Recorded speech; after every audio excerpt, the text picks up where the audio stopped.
If you wanted to create a new personal reality, a new life, then you would have to start thinking about what you've been thinking about and change it. You would have to become aware of your unconscious thoughts and observe them. Most people try to create a new personal reality as the same personality, and it doesn't work. You literally have to become someone else. If you want to change your life, you got to make a decision to change your life. And sitting around and waiting to feel ready is not the decision I want you to make. Yes or no. Make the binary code decision. Yes or no. It's a commitment. It's not a feeling. Commitments don't have nothing to do with your feelings. You do it because you're supposed to. So as you're looking at the choices that are before you, where you've got a path that's well-trodden, you've got a path that literally is invisible and won't become something until you step on it, you have to understand that that's what this life is meant to be, and that the only frustration that you will look back on with tremendous regret is knowing that you did what was easy, even though it wasn't you.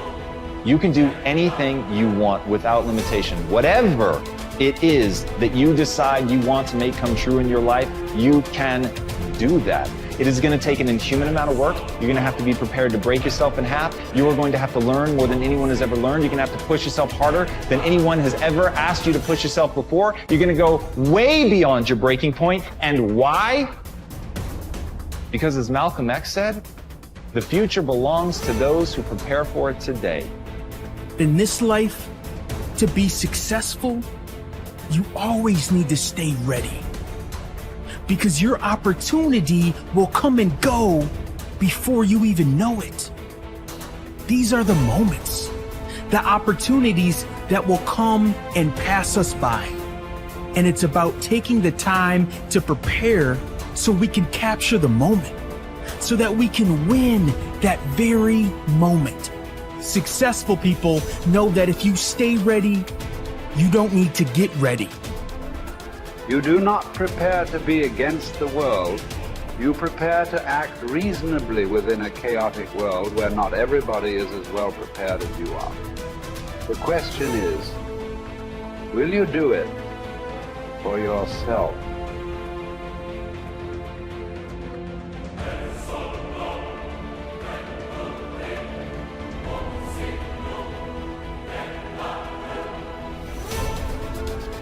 Manifesting is intentionally training your brain and your nervous system to believe in something that hasn't happened yet.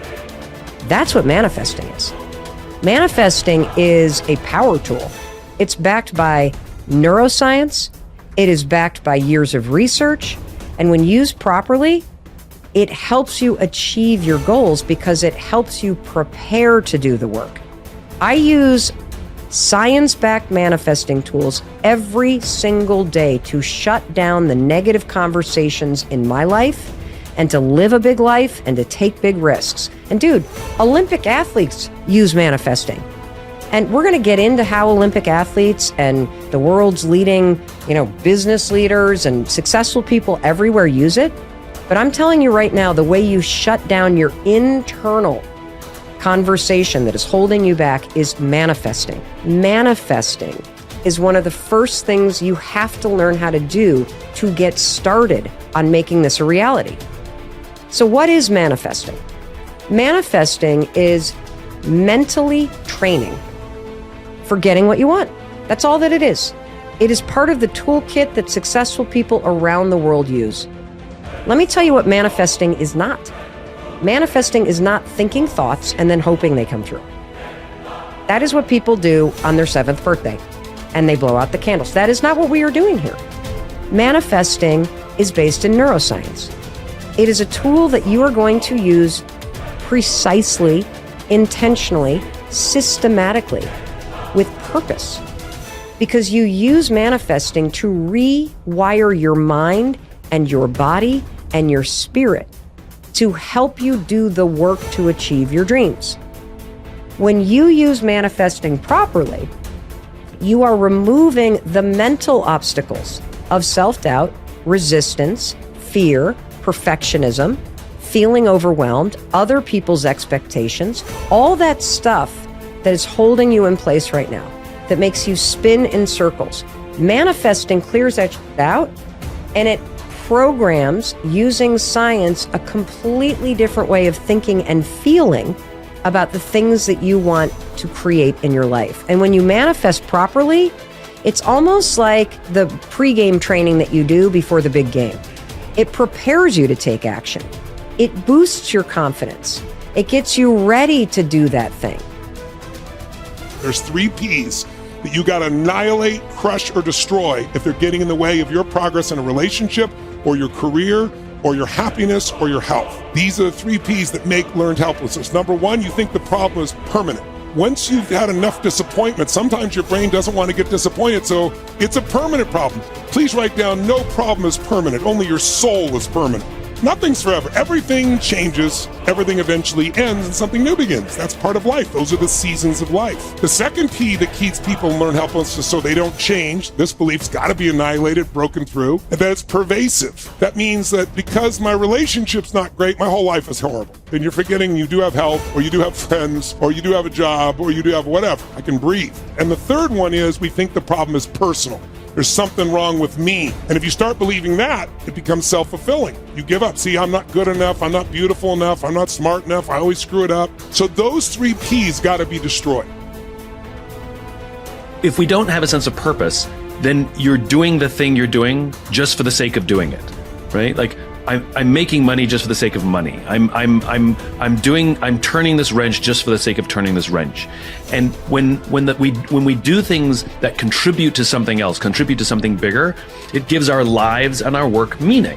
And when we have a sense of meaning, when we have a sense of purpose, it does many, many things to us. It builds our self-confidence. It makes us better decision makers. It makes us better in relationships. And at the end of the day, it makes us enjoy our lives and find fulfillment in in our work. And I think so often, and I think there's a lot of people don't think about it this way. They don't think about what's the purpose of all of this. What's the reason I'm doing all of this? We usually default to, I got to pay my bills. That's a function, because I was told to do it. Because everybody has to work, or because I'm just trying to, I want to make this company the biggest or the best. To what end? To what value? And so to truly understand purpose, I think, like I said, it sort of just has positive effects all over the place. In the real world, we miss. Sometimes by a lot, but we have to keep trying. The more we work on it, the better we get. The more shots we take, the more times we'll hit the target and the more good we'll do. When a philosopher, he said, is exhorting, persuading, rebuking, or discussing some aspect of philosophy, if the audience pour forth trite and commonplace words of praise in their enthusiasm and unrestraint, if they even shout, if they gesticulate, if they are moved and aroused and swayed by the charm of his words, by the rhythm of his phrases, and by certain rhetorical repetitions, then you may know that both the speaker and his audience are wasting their time, and that they are not hearing a philosopher speaking but a flute player performing. But this inner battle, as Martin Luther King Jr. would later call the civil war between the north and south of our souls, rings true to any person with a shred of self-awareness. We have competing parts within us, and what matters in life is which side we choose to turn ourselves over to. One must design one's life, Posidonius said, to live contemplating the truth and order of the universe, and promoting it as much as possible, being led in no respect by the irrational part of the soul who comes his way. A wise man can make use of whatever comes his way, he said, but is in want of nothing. On the other hand, he said, nothing is needed by the fool, for he does not understand how to use anything, but he is in want of everything. There is no better definition of a Stoic. To have but not want, to enjoy without needing. The ending day sees them brought low. If the breaking day sees someone proud, the ending day sees them brought low. No one should put too much trust in triumph. No one should give up hope of trials improving. Clotho mixes one with the other and stops fortune from resting, spinning every fate around. No one has had so much divine favor that they could guarantee themselves tomorrow. God keeps our lives hurtling on, spinning in a whirlwind,